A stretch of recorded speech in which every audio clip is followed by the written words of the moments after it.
എഴുതി ഇതിന് എഴുതി പൈസ അടച്ചു നിൽക്കണ്ട, എഴുതി നിൽക്കുമ്പോൾ ഭയങ്കര ബുദ്ധിമുട്ടാണ്. അതാവുമ്പോഴത്തേക്ക് ചെറിയ നോട്ട്സ് ഒക്കെ എടുക്കുക, ചെറിയ ഷോർട്ട് നോട്ട്സ് ഒക്കെ എടുക്കുക. അപ്പൊ അതിനകത്തൊക്കെ കൊടുക്കുമ്പോൾ വായിച്ചെടുക്കാൻ എളുപ്പമുണ്ട്. അത് അങ്ങനെ കൊടുക്കുന്നത്. ഇനി എന്തെങ്കിലും അണ്ടർലൈൻ പറയുവാണെങ്കിൽ അത് നോട്ടിലേക്ക് നോട്ട് ചെയ്യുക, എന്നിട്ട് ടെക്സ്റ്റ് ഇടുമ്പോൾ നോട്ട് ചെയ്ത് വെക്കുക. അത്രേ ഉള്ളൂ. ഞാനൊക്കെ സ്ക്രീൻഷോട്ട് ചെയ്ത് വെച്ചത് ടെക്സ്റ്റ് കിട്ടണത് വരെ. അത് ഏറ്റവും ഞാനും എളുപ്പം. അങ്ങനെയാ ചെയ്തിരുന്നത്. ഓക്കെ ഓക്കെ, അപ്പൊ അങ്ങനെ എഴുതിക്കൊണ്ടിരിക്കുന്നോണ്ടാ തനിക്ക് മനസ്സിലാവാതെ പോകുന്നത്. സ്ക്രീൻഷോട്ട് എടുത്ത് ഞാൻ നോട്ട് ചെയ്യേണ്ടത് മാത്രമേ എഴുതിയ, അപ്പൊ കുഴപ്പമില്ല. അത് തന്നെ. ഇനി മിസ്സിന്റെ അണ്ടർലൈൻ ചെയ്യാൻ പറയുകയാണെങ്കിൽ ആ ഒരു സെന്റൻസിന്റെ എൻഡും സ്റ്റാർട്ടിങ്ങും എൻഡും നോട്ടിൽ നോട്ട് ചെയ്ത് വെക്കുക. ടെക്സ്റ്റ് കിട്ടുമ്പോൾ അത് മാർക്ക് ചെയ്ത് വിട്ടാൽ മതി. അല്ലെങ്കിൽ ഒന്നും റെക്കോർഡ് ക്ലാസ്സിൽ മാർക്ക് ചെയ്താലും കുഴപ്പമില്ല. അങ്ങനെ ചെയ്താൽ മതി. പക്ഷെ നമ്മൾ നോട്ടിൽ എഴുതുമ്പോൾ നമ്മുടെ മൈൻഡിലൊന്ന് പതിയും. ഷോർട്ട് എന്നുള്ള നോട്ട് ചെയ്ത് വെച്ചാൽ മതി. നമുക്ക് ടെക്സ്റ്റിലുള്ളത് തന്നെ പഠിക്കാനുള്ളത്. എന്ത് സിമ്പിൾ ടെക്സ്റ്റാ. ഓക്കെ ഓക്കെ, മിസ് കയറിയെന്ന് തോന്നുന്നു. ഓക്കെ, ശരിയാ.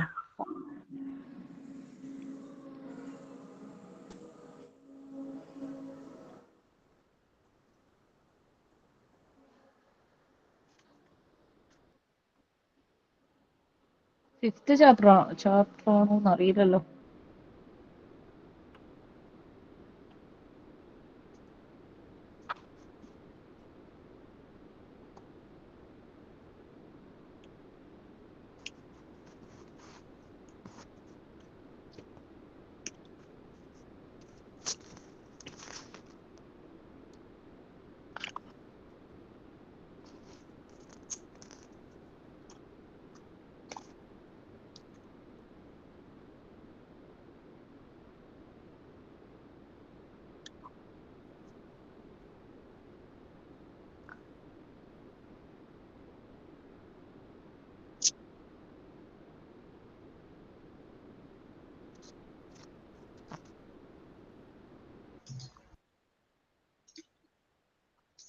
Good afternoon.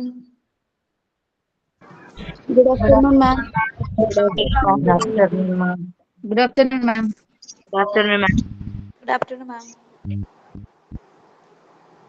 Good afternoon. എന്തൊരു ഡിസ്കഷൻ, ചാപ്റ്റേഴ്സിനെ പറ്റി ഡിസ്കഷൻ ഉണ്ടായിരുന്നല്ലോ. ടെക്സ്റ്റ് ബുക്ക് കിട്ടാത്തതിന്റെ ഒരു ബുദ്ധിമുട്ടുണ്ടല്ലേ?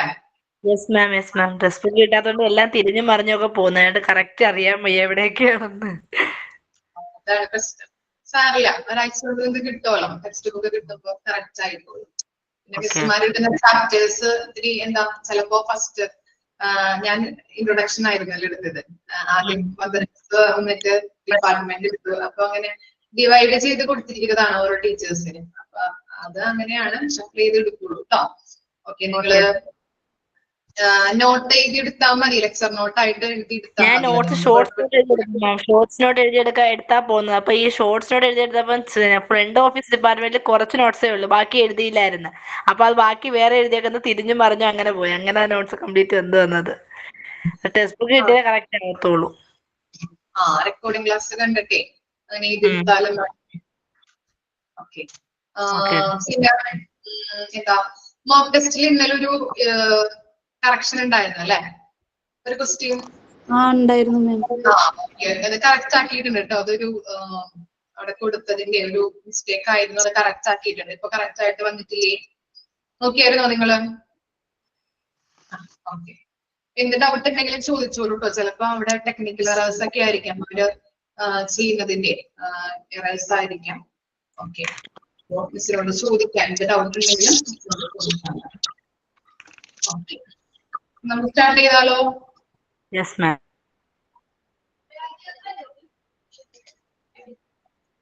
നമ്മളിപ്പോ പറഞ്ഞു നിർത്തിയത് ആയുർവേദ പറഞ്ഞു, യോഗ പറഞ്ഞു, യുനാനി, സിദ്ധ സിസ്റ്റം വരെ നമ്മൾ പറഞ്ഞു നിർത്തി അല്ലേ? Okay, father of Unani system ആരാണ്? Father, who is the father of Unani? Hippocrates ആണ്. അതുപോലെ തന്നെ സിദ്ധ സിസ്റ്റം ഏത് കൾച്ചറുമായിട്ട് ബന്ധപ്പെട്ടതാണ്? സിദ്ധ സിസ്റ്റം ഏത് കൾച്ചറുമായിട്ട്? തമിഴാണ്. ഓക്കെ, ഇപ്പൊ വായിച്ചിട്ടുണ്ട് അല്ലെ? ജസ്റ്റ് ഒന്ന് നോക്കിയതാണ്, വായിച്ചിട്ടുണ്ടോ ഇല്ലയോ? ഓക്കെ, ആൻസർ പടപടാ വരുന്നുണ്ട്. ഓക്കെ, ഇനി നമുക്ക് നോക്കാം നാച്ചുറോപ്പതി ആൻഡ് ഹോമിയോപ്പതി ആണ് ഇനി പറയാൻ പോകുന്നത് കേട്ടോ. Okay, naturopathy believes that all disease arise owing to accumulation of morbid matter in the body, and if cause is given for its removal, it provides cure or relief. Okay, അപ്പൊ എന്താ പറയുന്നത്? Naturopathy എന്ന് പറയുന്നത് എന്താണ്? Accumulation of morbid matter. Morbid എന്ന് പറഞ്ഞാൽ എന്താണ്? വിഷപദാർത്ഥങ്ങളുടെ ഒരു അടിഞ്ഞു കൂടി കിടക്കുന്ന ഒരു അവസ്ഥ. ഓക്കെ, ഇവിടെ പറയുന്നത് എന്താണ്? നമ്മുടെ ശരീരത്തിൽ കുറേയധികം വിഷപദാർത്ഥങ്ങൾ ഉണ്ട്. ആ വിഷപദാർത്ഥങ്ങള് റിമൂവ് ചെയ്ത് കളഞ്ഞിട്ടുണ്ടെങ്കിൽ നമുക്ക് എന്ത് കിട്ടുള്ളൂ? ഒരു റിലീഫ് ഉണ്ടാവുള്ളൂ എന്നാണ് നാച്ചുറോപ്പതിയിൽ പറയുന്നത്. നമ്മുടെ ശരീരത്തിൽ അടിഞ്ഞു കൂടി കിടക്കുന്ന വിഷപദാർത്ഥങ്ങൾ എന്താണെന്ന് ഗസ് ചെയ്യാൻ പറ്റും? എന്തായിരിക്കാം വിഷപദാർത്ഥങ്ങൾ എന്ന് പറഞ്ഞാല്? എന്തെങ്കിലുമൊക്കെ ഗസ് ചെയ്ത് നോക്കിയേ. ഫാക്ട് അല്ലെ? ഫാക്ട് ആണ് വിഷപദാർത്ഥങ്ങൾ എന്ന് പറയുന്നത് അല്ലെ? ഇപ്പോൾ ചിന്തിച്ചു നോക്കിയാൽ അറിയാൻ പറ്റും, ഇപ്പോഴുള്ള ആളുകളൊക്കെ എന്താണ് ഹാർട്ട് അറ്റാക്ക്, അതുപോലെ സ്ട്രോക്ക്, അങ്ങനെയുള്ള കാര്യങ്ങളൊക്കെ വരുന്നുണ്ട് അല്ലെ?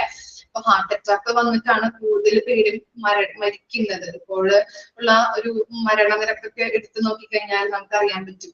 കുഞ്ഞു കുട്ടികള് അല്ലെങ്കിൽ എന്താണ് മുതിർന്നവരല്ല പോകുന്നത് അല്ലെ? ഒരു മിഡിൽ ഏജ്ഡ് ആയിട്ടുള്ള അല്ലെ, അങ്ങനെയുള്ള ഒരു 10-40 അല്ലെങ്കിൽ 50 വയസ്സിന് താഴെയുള്ള ആളുകളാണ് ഹാർട്ട് അറ്റാക്ക് വന്ന് മരിക്കുന്നത്. ഓക്കെ, കാരണം എന്താണ്? നമ്മുടെ ഈ ഫുഡ് കഴിക്കുന്നതുമായിട്ട് ബന്ധപ്പെട്ട് കുറേയധികം എന്താ പുറത്തുനിന്ന് ആളുകൾ ഫുഡ് കഴിക്കുന്നത്, അതുപോലെ തന്നെ എക്സസൈസ് ഇല്ല, ജോലിയൊക്കെ ഇങ്ങനെ ഇരുന്നു കൊണ്ടുള്ള ജോലിയൊക്കെ ആണെങ്കിൽ കൂടുതൽ എക്സസൈസ് ഒന്നും ഉണ്ടാവില്ല. അപ്പൊ അങ്ങനെയാണ് ഇങ്ങനെയുള്ള ഫാക്ടുകൾ അടിഞ്ഞു കൂടിയിട്ട് ആളുകൾ മരിക്കാനായിട്ട് ഇടവരുന്നത്. ഓക്കെ, അപ്പോ നേച്ചുറോപ്പതിയില് junk foods.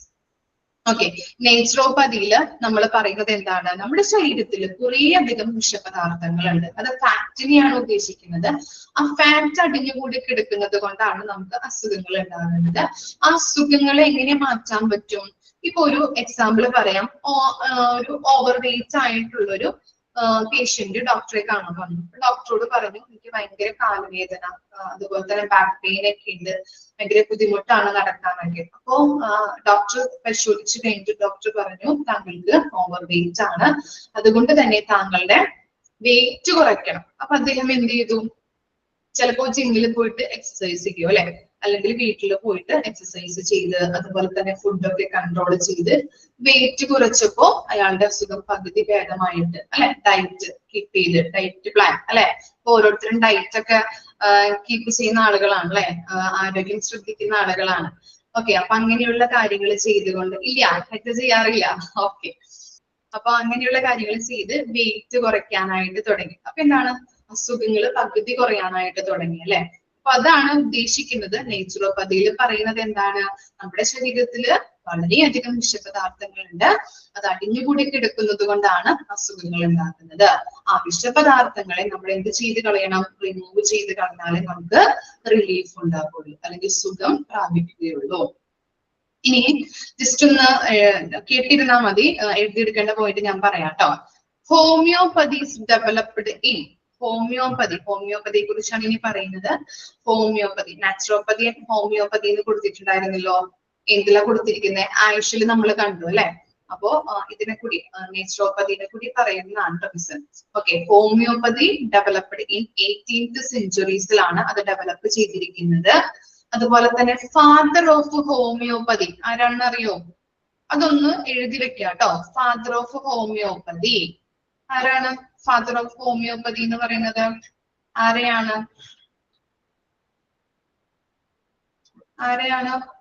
Father of homeopathy എന്ന് പറയുന്നത്?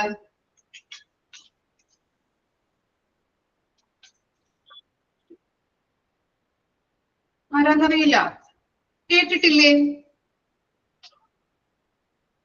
ഫാദർ ഓഫ് ഹോമിയോപ്പതി ഹെനിമാൻ അല്ലെ.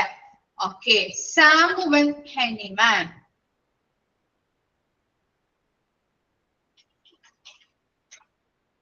ഓക്കെ, പേര് കമന്റ് ചെയ്തിട്ടുണ്ട്, നോക്കി സ്പെല്ലിംഗ് കറക്റ്റ് ആക്കിയിട്ട് എഴുതിയിരിക്കാം കേട്ടോ. Samuel Hahnemann. ഓക്കെ, അവിടെ ഒരു സ്പെല്ലിംഗ് പറഞ്ഞു തരാം കേട്ടോ.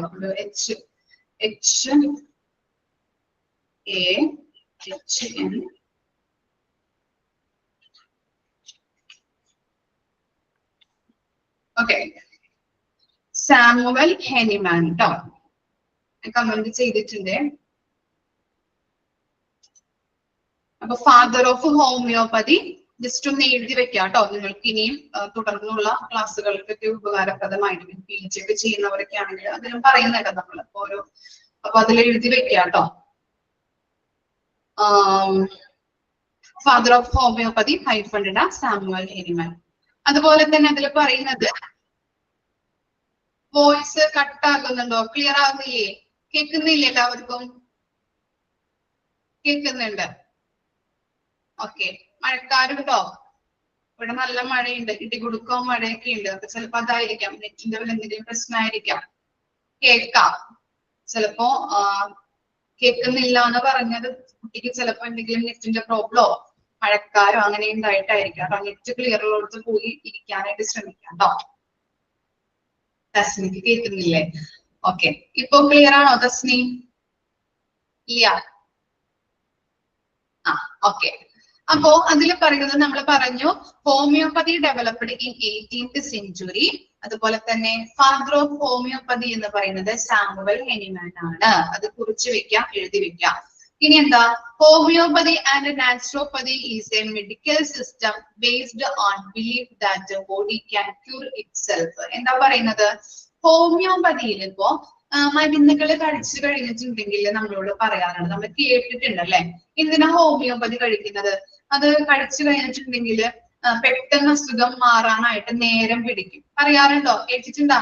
അങ്ങനെ ആളുകൾ പറയുന്നത് കേട്ടിട്ടുണ്ട് അല്ലെ, നമ്മള് പറയാറുണ്ട് നമ്മളോട്. ഹോമിയോപ്പതി മരുന്നുകൾ കഴിച്ചു കഴിഞ്ഞിട്ടുണ്ടെങ്കിൽ അത് പെട്ടെന്ന് തന്നെ മാറൂല, ഇത്തിരി നേരം പിടിക്കും. എന്തുകൊണ്ടാണ്? ഈ ഹോമിയോപ്പതിയിൽ പറയുന്നത് നമ്മുടെ ബോഡിയിൽ എന്തുണ്ട്? പ്രതിരോധ ശക്തി ഉണ്ട്. ഈ പ്രതിരോധ ശക്തി ഉള്ളത് കൊണ്ട് തന്നെ നമ്മുടെ ബോഡിയിലേക്ക് വരുന്ന ഈ ഡിസീസസ്, രോഗങ്ങളെ തടയാനായിട്ട് അത് ഹെൽപ്പ് ചെയ്യുന്നുണ്ട്. അതുപോലെ തന്നെ ആ മരുന്നുകൾ കഴിച്ചു കഴിഞ്ഞാല് ആ മരുന്നുകൾ നമ്മുടെ ശരീരവുമായിട്ട് അഡ്ജസ്റ്റ് ആവാനായിട്ട് അല്ലെങ്കിൽ അഡാപ്റ്റ് ആവാനായിട്ട് ഇത്തിരി ടൈം എടുക്കുന്നുണ്ട്. ഓക്കെ, ചിലപ്പോ ആ മരുന്നുകൾ കഴിച്ചു കഴിഞ്ഞ് 1-2 ദിവസം വരെ നമുക്ക് അത് ബുദ്ധിമുട്ടുണ്ടാവും. പിന്നീടാണ് കുറയാനായിട്ട് തുടങ്ങുന്നത്. കാരണം എന്താണ്? അസുഖങ്ങള് ഉണ്ടാകുമ്പോ ആ ഹോമിയോപ്പതി മരുന്നുകൾ കഴിച്ചു കഴിഞ്ഞിട്ടുണ്ടെങ്കിൽ അതെന്താണ്? നമ്മുടെ ശരീരവുമായിട്ട് അഡാപ്റ്റ് ആവാനായിട്ട് ഇത്തിരി നേരം പിടിക്കും. അതുകൊണ്ടാണ് അങ്ങനെ എന്താണ് പ്രശ്നം അങ്ങനെ ആകുന്നത് കേട്ടോ. അങ്ങനെ എന്താണ്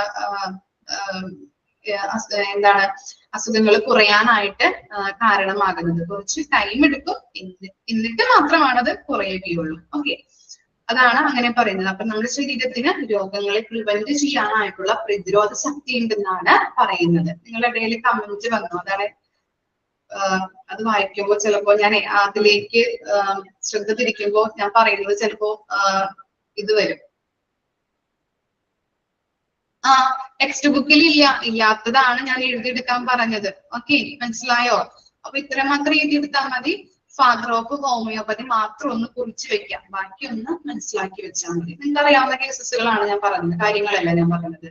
എന്താണ്? ഹോമിയോപ്പതിയിലെ മരുന്നുകൾ കഴിച്ചു കഴിഞ്ഞാൽ നമ്മുടെ എന്താണ് അതൊന്ന് കുറയാൻ, അസുഖം മാറാനായിട്ട് കുറച്ച് ടൈം എടുക്കും.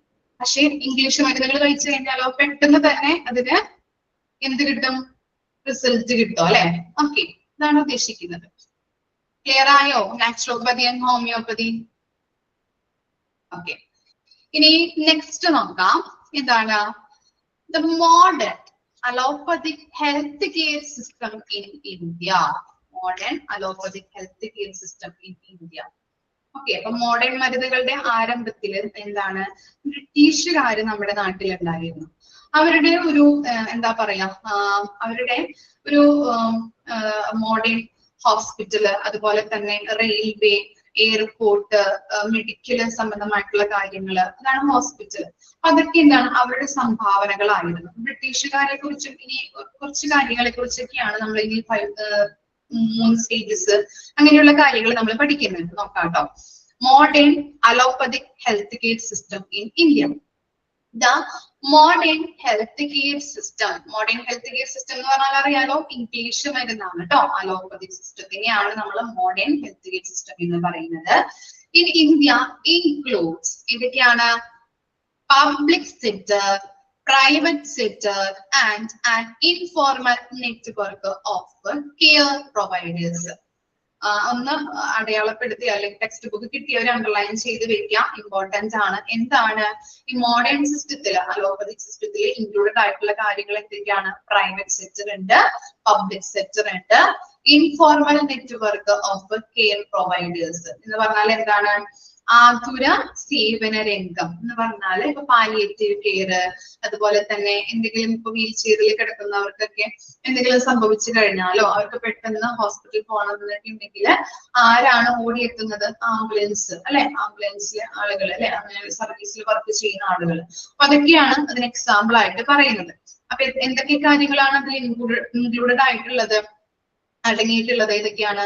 പ്രൈവറ്റ് സെക്ടർ ഉണ്ട്, പബ്ലിക് സെക്ടർ ഉണ്ട്, അതുപോലെ തന്നെ informal network of care providers. Public sector എന്ന് പറഞ്ഞാൽ അറിയാലോ, ഗവൺമെന്റ് ഹോസ്പിറ്റൽസ്. പ്രൈവറ്റ് സെക്ടർ എന്ന് പറഞ്ഞാൽ ക്ലിനിക്കുകൾ. അതൊക്കെയാണ് എക്സാമ്പിൾ ആയിട്ട് പറയുന്നത് കേട്ടോ.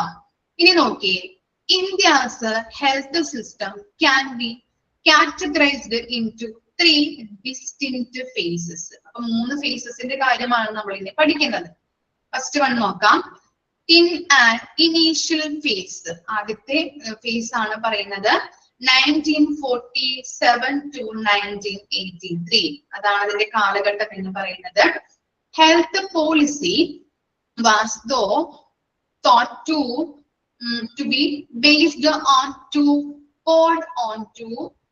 പ്രിൻസിപ്പിൾസ്. 2 പ്രിൻസിപ്പിൾസിന്റെ കാര്യമാണ് പറയുന്നത്. അപ്പൊ എന്താണ്? ഈ പ്രിൻസിപ്പിളിനെ ബേസ് ചെയ്തിട്ടാണ് ആ കാലഘട്ടത്തെ ഹെൽത്ത് കെയർ സിസ്റ്റം നിലനിന്നിരുന്നത്. എന്തൊക്കെയാണ്? എന്ത് പ്രിൻസിപ്പിൾസ് ആണ് നോക്കിയേ. First one, none should be denied health care because of the lakh of പേ. എന്താണ് ഡിനൈഡ് എന്ന് പറഞ്ഞാല്? എന്താ മീനിങ് വരുന്നത്? ഡിനൈഡ്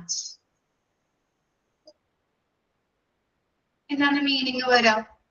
ഡിനൈഡ് എന്ന് പറഞ്ഞാൽ എന്തായിരിക്കും? നിഷേധിക്കുക അല്ലെ, നിഷേധിക്കുക. ഇവിടെ പറയുന്നത് എന്താണ്?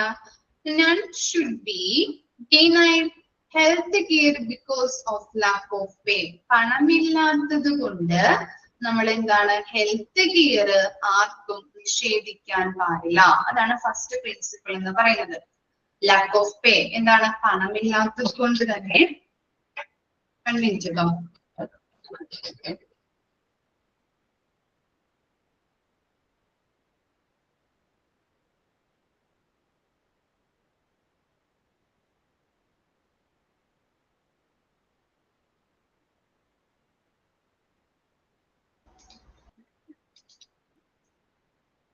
ഓക്കെ, അപ്പൊ ഫസ്റ്റ് പ്രിൻസിപ്പിൾ എന്ന് പറഞ്ഞത് എന്താണ്?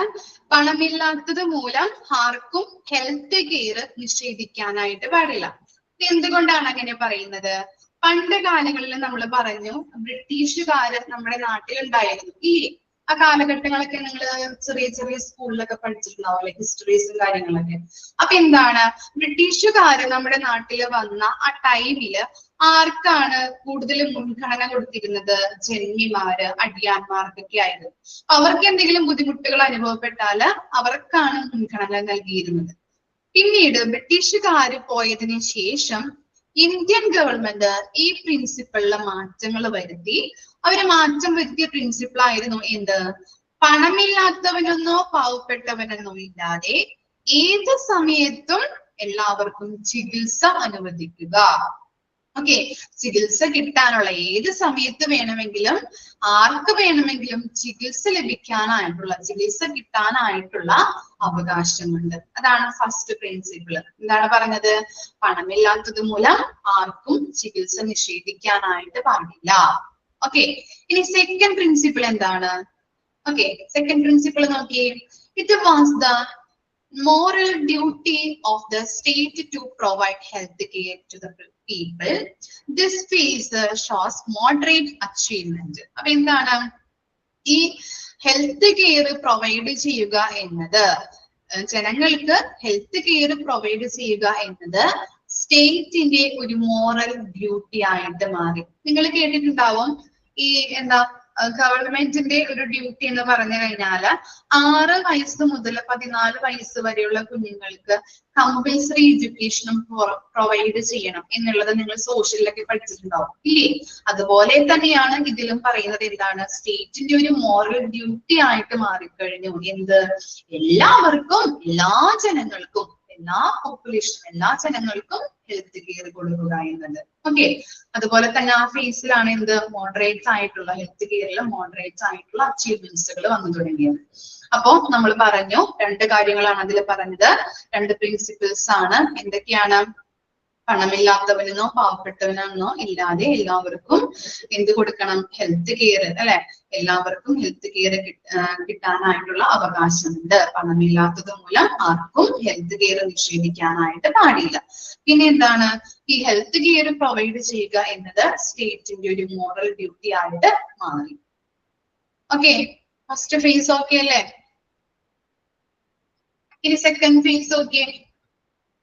In the second phase of 1983 to 2000, okay, the national health policy was proclaimed. എന്താണ് proclaimed എന്ന് പറഞ്ഞാല്? Proclaimed means വിളംബരം ചെയ്യപ്പെട്ട. Proclaimed for the first time 1983, which pronounced clearly the need to encourage private initiative in healthcare services delivery. അപ്പൊ എന്താണ്? National health care policy was proclaimed in dash എന്ന് ചോദിച്ചു കഴിഞ്ഞാൽ എന്ത് എഴുതണം? ആ ഇയർ ഓർത്ത് വെക്കാം. National health care policy hyphen ഇട 1983 എന്ന് അവിടെ എഴുതി വെക്കാം നോട്ട്ബുക്കില്.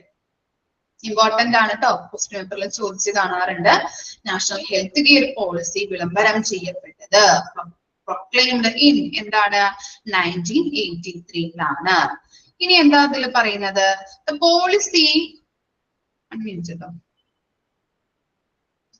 The policy also intensified the access to publicly funded primary health care, facilitating expansion of health facilities in rural areas through national health programs. Expand NHPs ചോദിക്കാറുണ്ടേ, അതും കൂടി ഒന്ന് ഓർത്ത് വെക്കാം. ഇനി സെക്കൻഡ് ഫേസിന്റെ കാര്യം എന്ന് പറഞ്ഞത് എന്താണ്? നമ്മൾ പറഞ്ഞു നാഷണൽ ഹെൽത്ത് പോളിസി പ്രൊക്ലൈംഡ് വിളംബരം ചെയ്യപ്പെട്ടത് 1983 അതുപോലെ തന്നെ നമ്മൾ പറഞ്ഞിരുന്നു എന്താണ്? ഈ സ്റ്റേറ്റിന്റെ ഒരു മോറൽ ഡ്യൂട്ടി ആയിട്ട് മാറിക്കഴിഞ്ഞു അല്ലെ? എന്ത്? എല്ലാവർക്കും ഹെൽത്ത് കെയർ കൊടുക്കുക എന്നത്. അതുപോലെ തന്നെ അപ്പോ 1983 വരെ സ്റ്റേറ്റിന്റെ ഒരു ഡ്യൂട്ടി ആയിരുന്നു എല്ലാ ജനങ്ങൾക്കും ഹെൽത്ത് കെയർ കൊടുക്കുക എന്നത്. ഇനി 1983 ശേഷം ഗവൺമെന്റ് ആരെയും കൂടി ഉൾപ്പെടുത്തിയിട്ടുണ്ടായിരുന്നു ഹെൽത്ത് കെയർ കൊടുക്കാനായിട്ട്? പ്രൈവറ്റ് സ്ഥാപനങ്ങളെയും കൂടി ഉൾപ്പെടുത്തിക്കൊണ്ടായിരുന്നു 1983 ശേഷം ഹെൽത്ത് കെയർ കൊടുത്തിരുന്നത്. കാരണം എന്താണ്? ഗവൺമെന്റില് എക്കണോമിക് പ്രോബ്ലംസ്, പല പ്രോബ്ലംസ് വന്നു. അതുപോലെ തന്നെ ആളുകൾക്ക്, ഗവൺമെന്റിലുള്ള എംപ്ലോയീസിന്, ഗവൺമെന്റ് സ്ഥാപനങ്ങളിൽ വർക്ക് ചെയ്യുന്ന എംപ്ലോയീസിന് പലയിടത്തേക്കും എത്തിച്ചേരാൻ പറ്റാത്തൊരവസ്ഥയിലേക്ക് വന്നു. അവിടെ ചിലപ്പോൾ സ്റ്റാഫുകൾ കുറഞ്ഞിട്ടുണ്ടാവാം, അല്ലെങ്കിൽ ചിലപ്പോ എന്താണ് ഒറ്റപ്പെട്ട സ്ഥലങ്ങളില്, അതുപോലെ തന്നെ ആരും ഇല്ലാത്തവർക്കൊക്കെ ഹെൽത്ത് കെയർ കൊടുക്കാനായിട്ട് അവർക്ക് എത്തിപ്പെടാനായിട്ട് ബുദ്ധിമുട്ട് വന്നു. അപ്പൊ എന്ത് ചെയ്തു? പ്രൈവറ്റ് സെക്ടറിനെയും കൂടി ഉൾപ്പെടുത്തിക്കൊണ്ട് പിന്നീട് ഹെൽത്ത് കെയർ കൊടുക്കാനായിട്ട് ആരംഭിച്ചു. അതാണ് നമ്മുടെ നാട്ടിലൊക്കെ ചെറിയ ചെറിയ ഹോസ്പിറ്റൽസ് ഒക്കെ ബിൽഡപ്പ് ചെയ്യാനായിട്ടുള്ള കാരണങ്ങൾ. ഓക്കെ, അതുപോലെ തന്നെ നാഷണൽ ഹെൽത്ത് പ്രോഗ്രാംസിന്റെ കാര്യം പറയുന്നുണ്ട്. അതായത് ഇപ്പോ ഗ്രാമപ്രദേശങ്ങളിലൊക്കെ നമുക്കറിയാം, ഇന്ത്യയിലൊക്കെ എന്ന് പറഞ്ഞിട്ടുണ്ടെങ്കിൽ ചെറിയ ചെറിയ ഗ്രാമപ്രദേശങ്ങളാണ് അല്ലെ ഇന്ത്യയിലൊക്കെ ഉള്ളത്. അതുകൊണ്ട് തന്നെ അവിടെയൊക്കെ എന്താണ്, ചികിത്സ അവർക്ക് ചിലപ്പോ കിട്ടില്ല. അപ്പോ നമ്മൾ എന്ത് ചെയ്യും? സിനിമയിലൊക്കെ നിങ്ങൾ കണ്ടിട്ടുണ്ടാവും, ഈ കാട് പ്രദേശങ്ങളിലൊക്കെ പോയിട്ട് ഈ മെഡിക്കൽ ക്യാമ്പുകൾ ഡോക്ടേഴ്സ് ഒക്കെ ചെന്നിട്ട് ചെയ്യാറില്ലേ? കണ്ടിട്ടുണ്ടോ? അങ്ങനെ സിനിമയിലൊക്കെ കണ്ടിട്ടുണ്ടാവുമല്ലോ, തമിഴ് സിനിമയിലൊക്കെ നമ്മൾ കാണാറുണ്ടല്ലേ പലപ്പോഴും. അങ്ങനെയുള്ള എന്താണ് കാട് പ്രദേശങ്ങളിലൊക്കെ ചെന്നിട്ട് അവർക്കൊക്കെ കറക്റ്റ് ആയിട്ട് ഹെൽത്ത് കെയർ കിട്ടാനായിട്ട് വളരെ ബുദ്ധിമുട്ടായിരിക്കും. അപ്പൊ അവരെന്ത് ചെയ്യും? ഇങ്ങനെയുള്ള ഓരോ മെഡിക്കൽ ക്യാമ്പുകൾ സംഘടിപ്പിക്കാനായിട്ട് തുടങ്ങി. അതാണ് എന്ത്? National health programmes.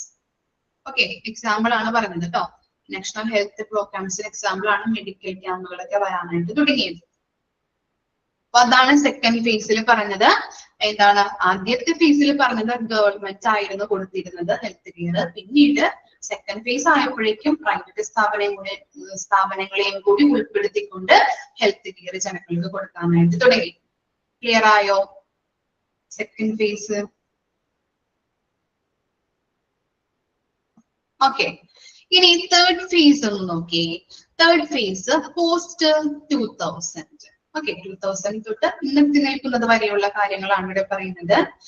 Witnessing the further shift and winding of focus, the current phase addresses main issues such as public-private partnership, liberalization of insurance sector and the government as a financial. മൂന്ന് കാര്യങ്ങളാണ് അതിൽ പറയുന്നത്.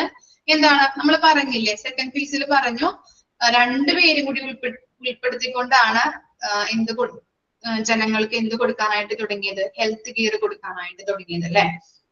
പ്രൈവറ്റും പബ്ലിക്കും കൂടി ഉൾപ്പെട്ടുകൊണ്ടാണ്. അതാണ് ഇവിടെ പറയുന്നത് private public partnership. രണ്ടുപേരും കൂടി ഉൾപ്പെടുത്തിക്കൊണ്ട് എന്ത് കൊടുക്കാനായിട്ട് തുടങ്ങി, ജനങ്ങൾക്ക് ഹെൽത്ത് കെയർ കൊടുക്കാനായിട്ട് തുടങ്ങി. അതുപോലെ തന്നെ liberalisation of the insurance sector. Okay, നമുക്ക് ഇപ്പോ ഇൻഷുറൻസ് സർവീസ് ഒക്കെ ജനങ്ങൾക്ക് കൊടുക്കുന്നുണ്ട് അല്ലെ ഗവൺമെന്റ്, ഇല്ലേ? RSBY കാർഡൊക്കെ ഇല്ലേ, ആരോഗ്യ ഇൻഷുറൻസ്, ആരോഗ്യ കാർഡ് കേട്ടിട്ടുണ്ടാ? ചിലപ്പോ നമ്മളുടെ ആർക്കെങ്കിലും ഉണ്ടാവും അങ്ങനെ ആരോഗ്യ ഇൻഷുറൻസ്, RSBY കാർഡ്. ഇപ്പൊ നമുക്ക് എന്തെങ്കിലും അസുഖം വന്ന് ഹോസ്പിറ്റലിൽ കിടന്നു കഴിഞ്ഞാല് എന്താണ് ആ കാർഡിൽ നിന്ന് നമുക്ക് എന്താണ് ഇൻഷുറൻസ് ക്ലെയിം കിട്ടും അല്ലെ. ഓക്കെ, അതാണ് ഇൻഷുറൻസ് സെക്ടർ. ഇനി എന്താണ്, അപ്പൊ ഗവൺമെന്റ് ആണ് അത് നൽകുന്നത് അല്ലെ. നമുക്ക് ക്ലെയിം കിട്ടുന്നത് എങ്ങനെയാണ്, ഗവൺമെന്റിന്റെ കയ്യിൽ നിന്നാണ്. അപ്പൊ അതാണ് അവിടെ പറയുന്നത് government as A financial. Government ആണ് ഫിനാൻഷ്യൽ ആയിട്ട് മാറിയത്. ഗവൺമെന്റിന്റെ കയ്യിൽ നിന്നാണ് നമുക്ക് എമൗണ്ട് കിട്ടുന്നത്. മനസ്സിലായോ? മൂന്ന് കാര്യങ്ങൾ മാത്രം ആ തേർഡ് ഫേസിൽ നോക്കിയാൽ മതി. Private public partnership, liberalization of insurance sector, government as a financial. Okay, നോക്കിയേ. നേച്ചുറോപ്പതി, ഹോമിയോപ്പതി, അതുപോലെ തന്നെ ഈ 3 ഫേസസും ഒന്ന് വായിച്ചു നോക്കാം കേട്ടോ. എന്തെങ്കിലും ഡൗട്ട് ഉണ്ടെങ്കിൽ ചോദിക്കാം.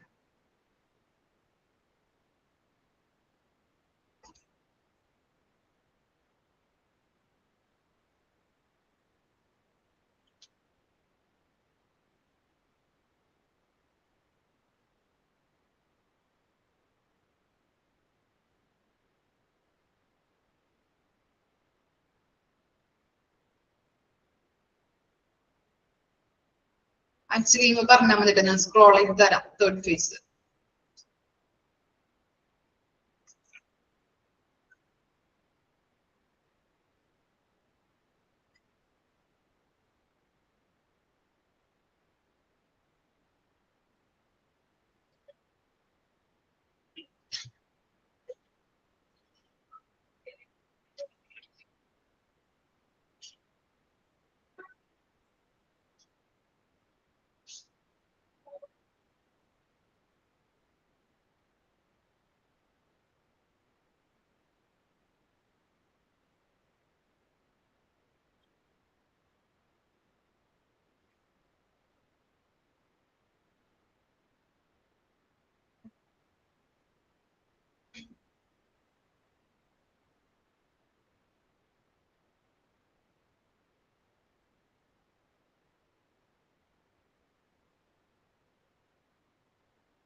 ആക്ച്വലി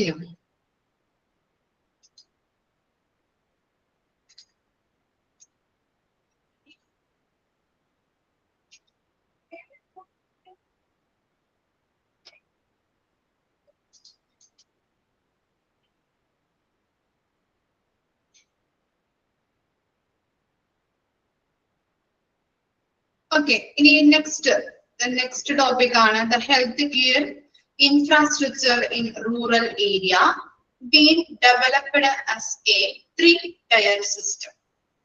Okay, 3-tier സിസ്റ്റം ആണ് നമ്മൾ ഇനി പഠിക്കാൻ പോകുന്നത്. ഫസ്റ്റ് വൺ എന്താണ്? Sub centres. Second one primary health centre. Third one community health centres. അപ്പൊ നോക്കാം. സബ് സെന്റർ ഒന്ന് വായിച്ചു നോക്കിയേ. നിങ്ങൾക്ക് തന്നെ എക്സ്പ്ലെയിൻ ചെയ്യാൻ പറ്റുമോ നോക്കിയേ.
വായിച്ച് മനസ്സിലായത് തമ്പിടാട്ടോ.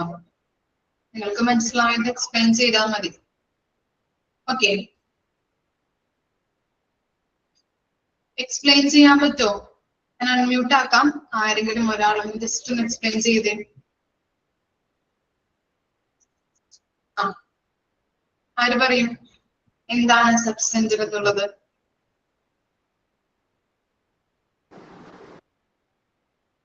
പറഞ്ഞോളൂ.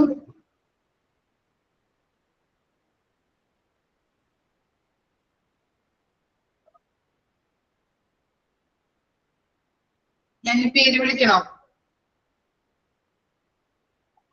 റസീദ, ഒന്ന് പറഞ്ഞു നോക്കൂ.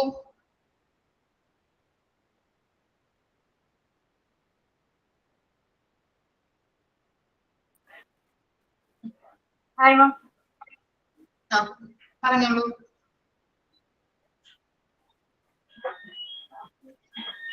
റൂറൽ ഏരിയയിലുള്ള പർട്ടിക്കുലർ ആയിട്ടുള്ള പീപ്പിളിന് വേണ്ടിയിട്ട് ഇമ്മ്യൂണൈസേഷനും മെഡിക്കൽ സർവീസും അവർക്ക് വേണ്ട റെഫറൻസും താൽക്കാലികമായിട്ട്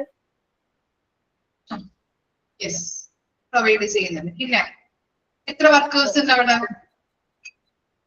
5,000 individual 1 tour care purchase most workers.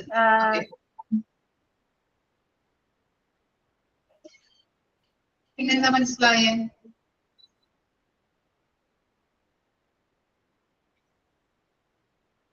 Okay okay.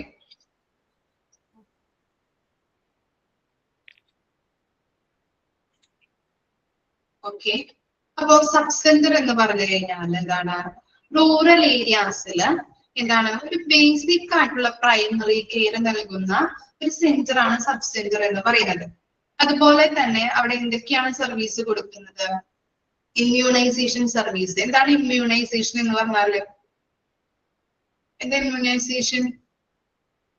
കുഞ്ഞുങ്ങൾക്ക് കൊടുത്തിട്ടുണ്ടാവുമല്ലോ പ്രതിരോധ ഇഞ്ചക്ഷൻ അല്ലെങ്കിൽ കുത്തിവെപ്പ് അല്ലെ? പ്രതിരോധ കുത്തിവെപ്പുകൾ. ഓക്കെ, അതാണ് അവിടെ പ്രൊവൈഡ് ചെയ്യുന്ന സർവീസ് എന്ന് പറയുന്നത്. അതുപോലെ തന്നെ എന്താണ്? ഒരു ടെമ്പററി സ്ട്രക്ചർ ആണ്, ഒരു താൽക്കാലികമായിട്ടുള്ള സ്ട്രക്ചർ ആണ്. ഇതിന് എക്സാമ്പിൾ പറയുന്നത് നമ്മുടെ ഇപ്പോ റൂറൽ ഏരിയാസിലുള്ള ഹെൽത്ത് സെന്റേഴ്സ് ഒക്കെ ഇല്ലേ? ഹെൽത്ത് സെന്റേഴ്സ് ആണ്. ഓക്കെ, ചിലപ്പോ ആഴ്ചയിൽ 1-2 ദിവസം മാത്രമേ അത് ഓപ്പൺ ആക്കുള്ളൂ. ചിലപ്പോ ബുധനാഴ്ച അല്ലെങ്കിൽ ശനിയാഴ്ചകളിലൊക്കെയാണ് അത് ഓപ്പൺ ആക്കുന്നത്. മനസ്സിലായോ? ഇനി അത് സബ് സെന്റർ അല്ലെങ്കിൽ ഹെൽത്ത് സെന്ററിലൊക്കെ പോയി ഒന്ന് അന്വേഷിക്കാം എങ്ങനെയൊക്കെയാണ് അതിന്റെ പ്രോഗ്രാം പ്രവർത്തനങ്ങള് ഒന്നൊക്കെ ഉള്ളത്. നമ്മൾ പഠിച്ചുകൊണ്ടിരിക്കുന്നതായതുകൊണ്ട് നിങ്ങളൊക്കെ ഹോസ്പിറ്റലിൽ പോകുമ്പോൾ ശ്രദ്ധിക്കാം. അപ്പൊ അത് എന്താണ്? ടെമ്പററി സ്ട്രക്ചർ ആണ്, താൽക്കാലികമായിട്ടുള്ള പ്രവർത്തനങ്ങളാണ് അവിടെ കൊടുക്കുന്നത്. അതുപോലെ തന്നെ എംപ്ലോയീസ്, എത്ര വർക്കേഴ്സ് ആണ് അവിടെ ഉള്ളത്? 1-2 കെയർ വർക്കേഴ്സ് ആണ് ഉണ്ടായിരിക്കുന്നത്. ഇനി എന്താ? Sub centres in supposed to provide inspectable for the up to 5,000 individuals. അവിടെ എന്താണ് നമ്മൾ പറഞ്ഞു അല്ലെ? താൽക്കാലികമായിട്ടാണ് അവിടെ പ്രവർത്തനങ്ങൾ, അതുപോലെ തന്നെ അത് എന്താണ് താൽക്കാലിക സ്ട്രക്ചർ ആണെന്ന് പറഞ്ഞു. 1-2 വർക്കേഴ്സ് മാത്രമേ ഉണ്ടായിരിക്കുകയുള്ളൂ. അതുകൊണ്ട് തന്നെ 5000 ജനങ്ങൾക്ക് സേവനം ചെയ്യുന്ന രീതിയിലുള്ള ഒരു എന്താണ് സെന്ററാണ്. 5000 ജനങ്ങൾക്ക് മാത്രമായിരിക്കും അവിടെ സേവനം ചെയ്യുന്നത്. അങ്ങനെയുള്ള ഫെസിലിറ്റീസ് കാര്യങ്ങളും അവിടെ ഉണ്ടായിരിക്കുള്ളൂ. അത്രയും കാര്യങ്ങളാണ് അതിൽ പറയുന്നത്. ജസ്റ്റ് നമുക്ക് എഴുതിയെടുക്കാം. ഞാൻ പറയാം, നോട്ട് പറയാം. നിങ്ങൾ ടെക്സ്റ്റ് ബുക്ക് ഇല്ലാത്തത് കാരണമാണ് ഞാൻ നോട്ട് പറയുന്നത്, എളുപ്പത്തിന് വേണ്ടിയിട്ട് പഠിക്കാൻ വേണ്ടിയിട്ട്. ടെക്സ്റ്റ് ബുക്ക് കിട്ടിക്കഴിഞ്ഞാല് നോട്ട് പറഞ്ഞു തരില്ല കേട്ടോ. ഓക്കെ, ജസ്റ്റ് ഇതൊന്ന് മാത്രം എഴുതിയെടുക്കാൻ വേണ്ടിയിട്ടാണ്. ഹെഡിങ് കൊടുക്കാം, സബ്സെന്റർ. സബ്സെന്റർ.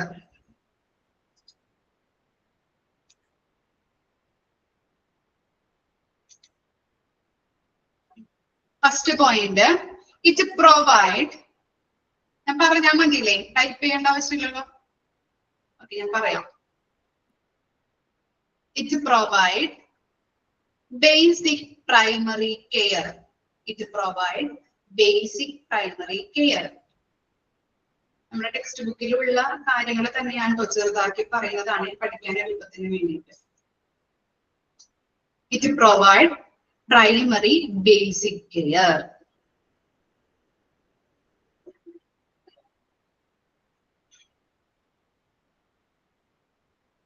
ഇനി സെക്കൻഡ് സെന്റൻസ് എഴുതാം.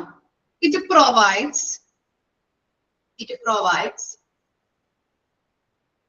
basic medical service. It provides basic medical service like immunization. Immunization. IMMUNIZATION.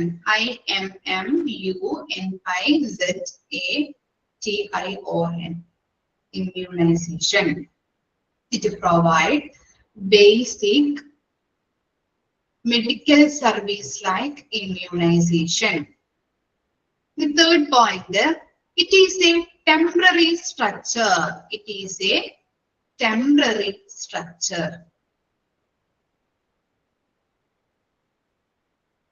It is a temporary structure.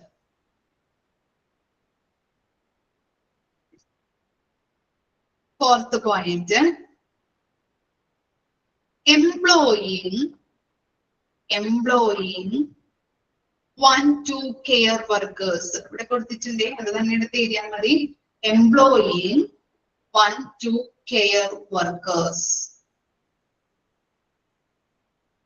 Employing 1-2 care workers. Last point, it serve. It serve. It serve. SERVE.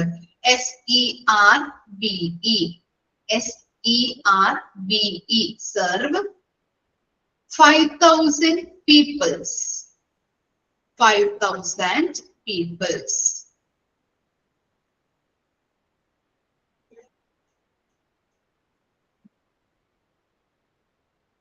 Okay, എഴുതിയോ? ഇത്രയും കാര്യങ്ങളാണ് അതിനകത്ത് പഠിക്കേണ്ടത് കേട്ടോ. Okay, നമ്മൾ പറഞ്ഞത് എന്താണ്?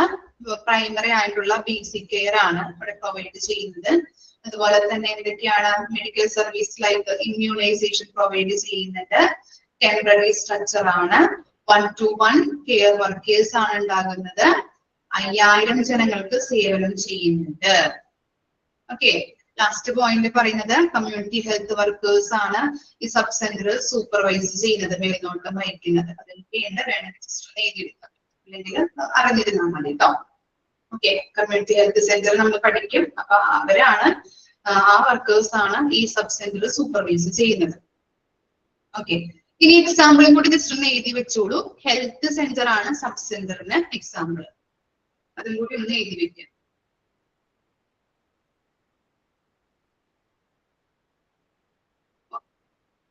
Last point പറയണോ? Last point, it serve SERVE.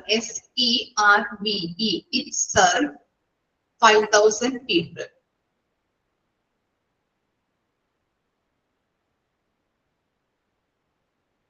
Example health centre കേട്ടോ, അതും കൂടി ഒന്ന് എഴുതി വെച്ചാൽ മതി. ഇനി പ്രൈമറി ഹെൽത്ത് സെന്റേഴ്സ് ഒന്ന് വായിച്ചു നോക്കിയേ. പ്രൈമറി ഹെൽത്ത് സെന്റേഴ്സ്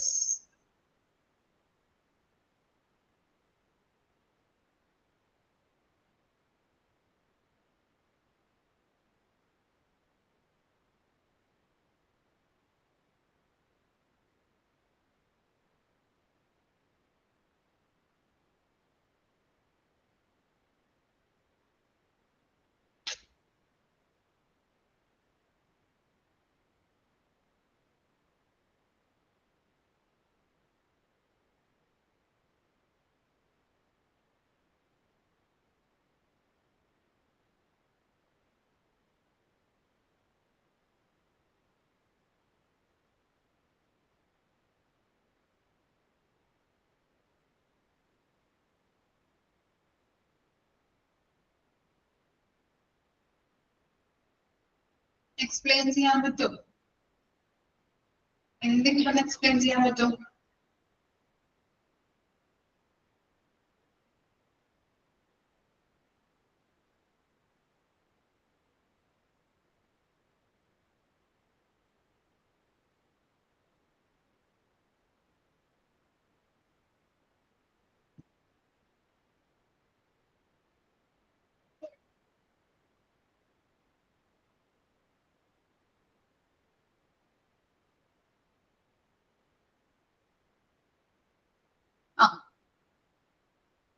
ക്യൂബിറ്റ്സ്, പിന്നെ എന്തൊക്കെയാ മനസ്സിലാക്കിയത്?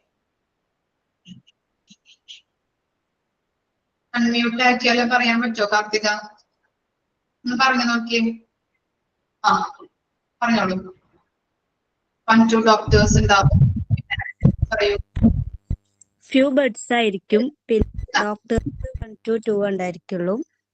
പിന്നെ സ്റ്റാഫ്സ് 14 സ്റ്റാഫ്സ് ഉണ്ടായിരിക്കും. എത്ര പേർക്ക് സേവനം ചെയ്യാൻ പറ്റും അവിടെ? 30,000. എഴുതിയെടുക്കാം, കൊടുക്കാം. Primary health centres, primary health centres. Primary health സെന്ററിന്റെ ഷോർട്ട് ഫോം ആണ് PHC. PHC. Okay. PHCs are usually small. PHCs apostrophe s ഇട്ട് കൊടുത്താൽ മതി കേട്ടോ. PHCs usually small. PHCs are usually small. About 5 beds. About 5 beds. അത്രയും ആളുകളെ കിടത്തി ചികിത്സിക്കാനായിട്ടുള്ള സൗകര്യം ഉണ്ടാവുള്ളൂ അവിടെ. ഓക്കെ. ഇനി എന്താ? 1-2 qualified doctors. 1-2 qualified doctors ഉണ്ടാവും. Second point, 1-2 qualified doctors.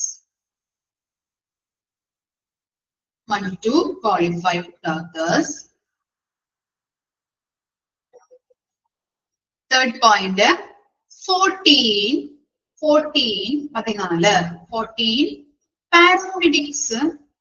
paramedics and supporting staffs.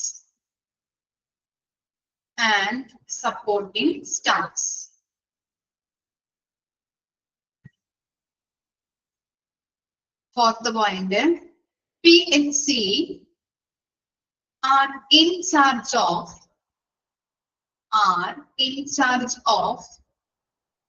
6 subcenter. 6 subcenter. PHC are in charge of 6 subcenter.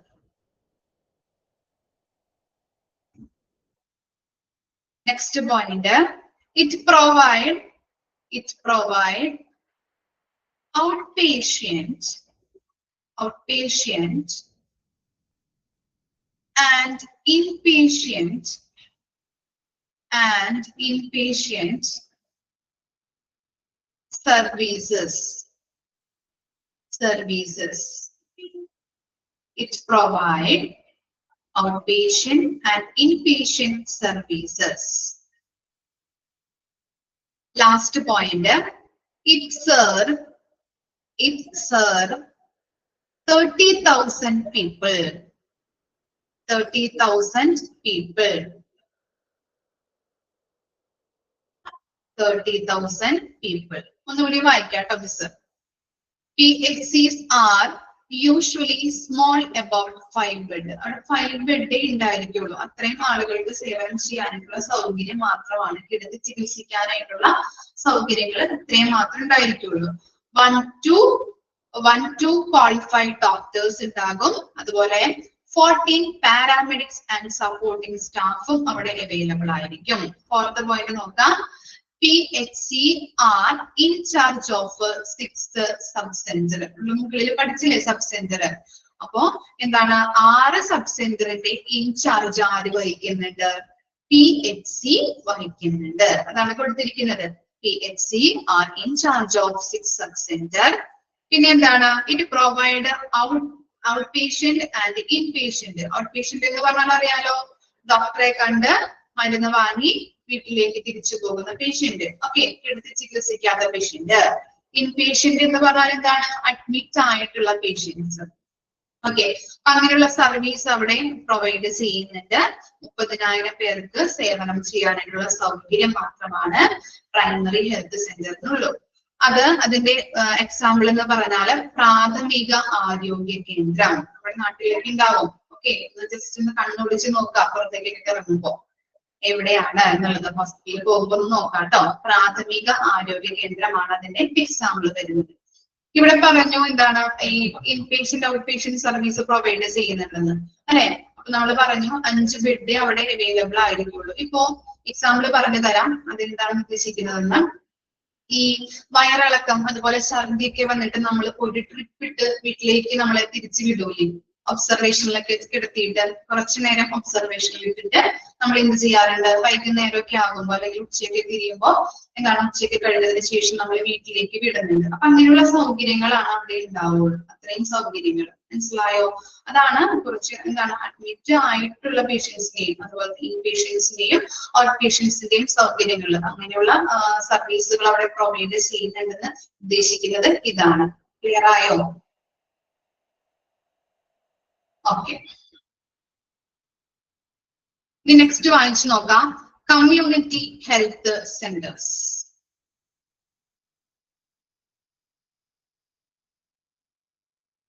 Community health centres. Okay, heading കൊടുക്കാം കേട്ടോ, അല്ലെങ്കിൽ ടൈം പോകും. ടൈം ആയിക്കൊണ്ടിരിക്കുന്നുണ്ട്, നമ്മൾ എഴുതി വരുമ്പോൾ ടൈം പോകും. ഓക്കെ, കമ്മ്യൂണിറ്റി ഹെൽത്ത് സെന്റേഴ്സ് എന്നുള്ളത് ഹെഡിങ് കൊടുക്കാം. ഫസ്റ്റ് പോയിന്റ് അതിൽ കൊടുത്തിരിക്കുന്ന PDF കൊടുത്തിരിക്കുന്ന കാര്യങ്ങൾ തന്നെയാണ് നമ്മൾ പോയിന്റ് ആക്കി എഴുതുന്നത് കേട്ടോ. ഫസ്റ്റ് പോയിന്റ് എഴുതാം. Secondary sector of Indian health care system. Secondary sector of Indian health care system.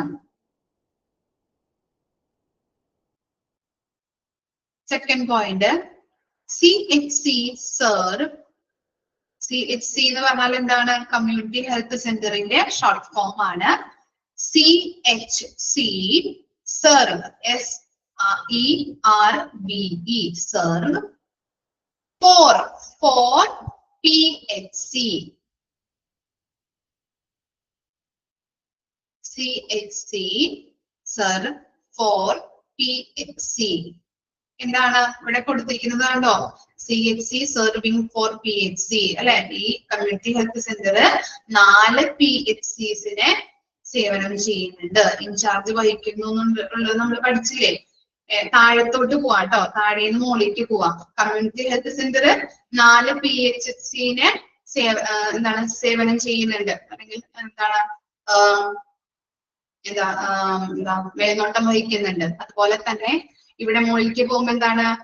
Primary health centre എന്ന് പറയുന്നത് 6 സബ് സെന്ററിന്റെ മേൽനോട്ടം വഹിക്കുന്നുണ്ട്. മനസ്സിലായോ? ആ ഇത് പഠിക്കാട്ടോ. 4 ഉം 6 എന്നുള്ളത് അങ്ങോട്ടും ഇങ്ങോട്ടും മാറിപ്പോകരുത്. അത് കൃത്യമായിട്ട് പഠിച്ചു വെക്കാം. ചോദിച്ചു കഴിഞ്ഞാൽ എഴുതണം. ഓക്കെ, അപ്പൊ community health centre serve 4 PHC. ഇനി എന്താ? It serve 1,20,000 people. 1,20,000 ജനങ്ങൾക്ക് സേവനം ചെയ്യാനായിട്ടുള്ള സൗകര്യം എവിടെയുണ്ട്? കമ്മ്യൂണിറ്റി ഹെൽത്ത് സെന്ററിലുണ്ട്. It serve 1,20,000 peoples. It served 1,20,000 peoples. Next pointer, it supported to have at least 30 birds. Operation theater, laboratory,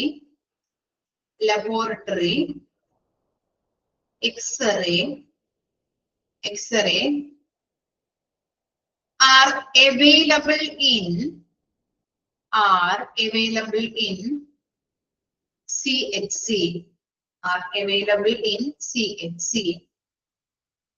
It's supported to have at least 30 birds. Operation theater, laboratory, X-ray are available in CHC. Last point, the team of 4 medical specialists. 4 medical specialists.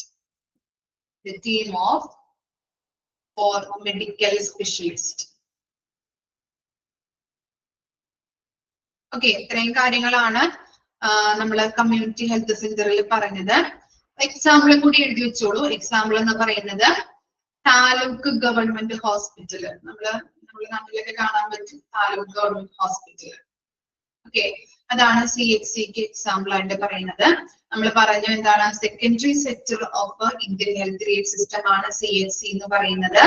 അതുപോലെ CHC എന്താണ്? 4 PHCയുടെ in charge വഹിക്കുന്നുണ്ട്. ഇനി അതുപോലെ തന്നെ അവിടെ 1,20,000 പേര് ചികിത്സിക്കാവുന്ന facilities അവിടെ ലഭ്യമാണ്. പിന്നെ എന്താണ് പറയുന്നത്?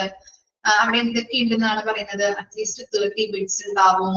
അതുപോലെ ഓപ്പറേഷൻ തിയേറ്റർ ഉണ്ട്, ലബോറട്ടറി ഉണ്ട്, എക്സ്റേ ഫെസിലിറ്റീസ് ഒക്കെ അവിടെ അവൈലബിൾ ആണ്. അതുപോലെ തന്നെ കൂടാതെ എന്താണ്? 4 മെഡിക്കൽ സ്പെഷ്യലിസ്റ്റും അവിടെ അവൈലബിൾ ആണ്. ഓക്കെ, ഇത്രയും കാര്യങ്ങളാണ് കമ്മ്യൂണിറ്റി ഹെൽത്ത് സെന്ററുമായിട്ട് ബന്ധപ്പെട്ടത്. എക്സാമ്പിൾ പറഞ്ഞത് ഗവൺമെന്റ്